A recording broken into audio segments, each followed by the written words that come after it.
The Communications Workers of America condemns NTIA policy changes. FCC moves closer to holding AWS-3 spectrum band auctions. The U.S. Department of Energy selects the first 4 federally owned site for AI-focused data centers, and electronic emissions from LEO satellites are interfering with radio telescope imaging. Those stories and more on This Week in the Broadband Universe. Hello, everyone, and welcome. I'm Craig Corbin. CWA, the Communications Workers of America, holding nothing back in its condemnation of NTIA policy changes to the $42.3 billion BEAD program. The union, which represents telecom workers, is blasting the removal of fiber preference in favor of a technology-neutral approach for broadband infrastructure. The CWA statement refers to recent BEAD policy guidance as, quote, undermining state and federal bipartisan efforts with the potential increase in funding for technologies that are inferior to fiber deployments. The FCC updating competitive bidding rules, which will enable an auction of AWS-3 spectrum licenses. Proceeds will fully fund completion of the Rip and Replace program. Roughly 200 licenses from a 2014 auction have been unused as a result of winning bidders defaulting nearly a decade ago.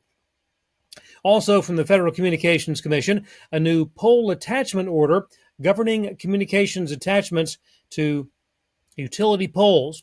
The FCC order codifies new access timelines for large pole attachment applications, requires utilities to accept bulk applications without arbitrary limitations on size or frequency, and it also expedites approval of qualified contractors. Attachers must now provide utilities with 15-day advance written notice for mid-sized orders, 60-day notice for large orders. For very large orders, applications up to 6,000 poles or more than 10% of a utility's in-state poles, parties must negotiate schedules in good faith. U.S. Department of Energy has selected sites in Idaho, Tennessee, Kentucky, and South Carolina for AI data center and power infrastructure development. The locations are the Idaho National Laboratory, Oak Ridge Reservation in Tennessee, the Paducah Gaseous Diffusion Plant in Kentucky, along with the Savannah River site in South Carolina. The initiative, part of a broad strategy to accelerate AI infrastructure deployment while leveraging existing energy resources in deploying data centers. All 4 sites will assist in strengthening grid reliability and national security.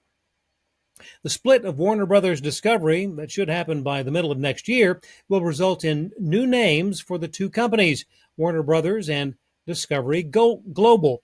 Warner Brothers will house assets it has referred to previously as streaming and studios.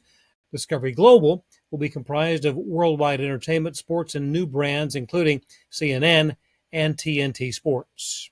A new name also for United States Cellular Corporation. Upon closing of the T-Mobile purchase of U.S. Cellular's wireless operations, the organization will be renamed Array Digital Infrastructure Incorporated. The company will launch a new website and a new logo. Array Digital Infrastructure expects to remain headquartered in Chicago.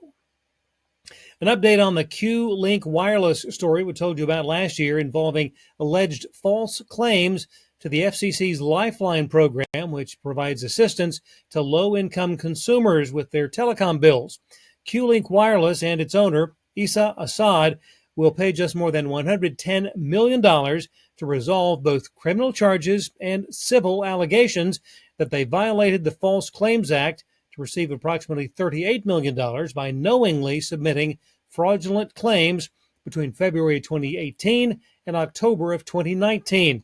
Assad previously pleaded guilty to money laundering and agreed not to participate in any program administered by the FCC.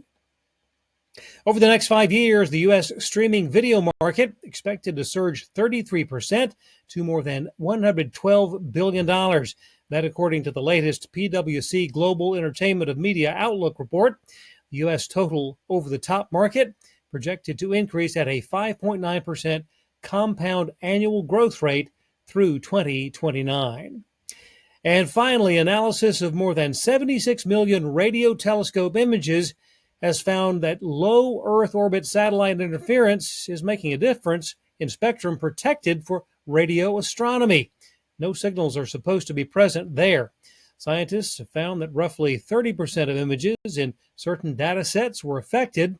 The International Telecommunication Union does regulate satellite emissions in order to protect astronomical observations, but current rules focus on intentional satellite transmissions. The interference found in this study thought to be the result of unintended electronic emissions.